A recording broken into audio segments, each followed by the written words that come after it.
अस्सलाम वालेकुम my YouTube family, welcome back to my channel. कैसे हैं आप सब? उम्मीद करती हूँ कि आप सब खैरियत से होंगे, बहुत खुश होंगे। और जल्दी से मुझे कमेंट करके बताएं कि आप लोगों की गर्मियाँ कैसी गुजर रही हैं। भाई गर्मियाँ, मेरी गर्मियाँ इतनी को अजीबो गरीब गुजर रही हैं जैसे नया नया इश्क हुआ हो। ना भूख लगती है, ना प्यास लगती है, ना घर रहने को दिल करता है, ना बाहर जाने को दिल करता है, ना खाना खाने को दिल करता है, ना पानी पीने को दिल करता है, ना सोने को दिल करता है, ना जागते रहने को दिल करता है। मतलब कि अजीब गरीब हालत हुई हुई है। अच्छा जी, ब्लॉग को स्टार्ट करते हैं। फैसलाबाद का बचा कुचा ब्लॉग जो रहता था वो मैं आज आप लोगों के साथ शेयर करूँगी। तो बारिश आप लोगों ने देख ली जब हम लोग गए थे।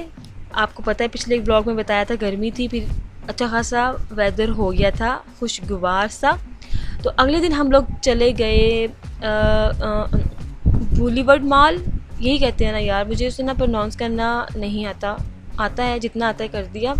वहाँ गए हम लोग टॉप फ्लोर पर जाकर। सबसे पहले हमने पेट पूजा की क्योंकि घर से हम लोगों ने नाश्ता नहीं किया था, लेट उठे थे और उठते ही हम लोग बाहर की तरफ जो है ना निकल पड़े क्योंकि ये second last I think day था फैसलाबाद जब हम लोगों ने वापस आना था।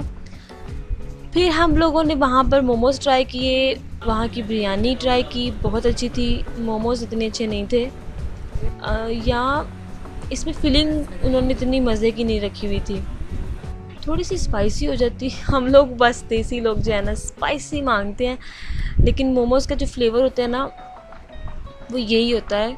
और हम लोग मोमोज़ खाते वक्त ये एक्सपेक्ट कर रहे होते हैं कि हम लोग को समोसा, क्या यार देखो ये गर्मी के जो है ना इफ़ेक्ट्स हैं। तो समोसे को मैंने समोसा कह दिया।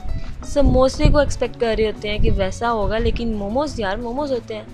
उसके बाद जनाब हम लोग जो है बूलीवर्ड इसी वजह से जाते हैं कि वहाँ पर हम लोग खेल सकें। ये मेरे बेटे की फ़ेवरेट गेम रही है अब तक की, तो खेल खेल के उसको इतनी तो आ ही गई है कि वो अब जो है ना सीधा निशाना लगा लेता है, वरना इसकी बॉल नीचे गिर जाती थी। अच्छा जी, ये डे नेक्स्ट था। हम लोग अगेन बूलीवर्ड मॉल आए। यहाँ पर बाउलिंग खेलना था मेरे बेटे को जाने से पहले क्योंकि ये सेकंड लास्ट डे था हमारा फैसलाबाद में। इसके बाद हम लोग जो है गुजरावाला में तशरीफ़ ले आए थे अगले दिन। और बूलीवर्ड मॉल के ही बेसमेंट में जनाब बहुत प्यारी सी जगह बनी हुई है बच्चों के लिए खेलने के लिए, छोटा सा प्ले लैंड है, अच्छा इन्वायरमेंट है। और यहाँ पर मेरे बच्चे की बस ईद हो गई थी और यहाँ पर जो है वो मेरा बेटा थोर बन चुका है और थोर का जो हथौड़ा होता है ना वो उठा के अपनी ताकत का जो है ना मुजाहिरा करने लगा है। वाह वाह। और यहाँ एक्चुअली उसका अपना इतना वेट था। और ये सिंगल पसली है मेरी सिस्टर, इसका भी आप ताकत का जो है मुजाहिरा देख सकते हैं। अच्छा जी, इसके बाद हम लोगों ने जो है यहाँ पर खूब इंजॉय किया सब ने मिलकर और मेरे बेटे ने भी। उसके बाद हम लोगों ने किया डिनर हम लोगों ने किया था मेन स्ट्रीट। बहुत अच्छा डिनर था वहाँ का, हर चीज़ आउट क्लास थी। सीज़र सैलड जो मेरी फेवरेट है और वहाँ की अच्छी थी, मतलब अच्छी थी, तो आप ट्राई कर सकते हैं। मेन स्ट्रीट अच्छा रेस्टोरेंट है फैसलाबाद में। इसके बाद हम लोग डिनर करेंगे, आप लोग भी हमारे साथ रहिएगा।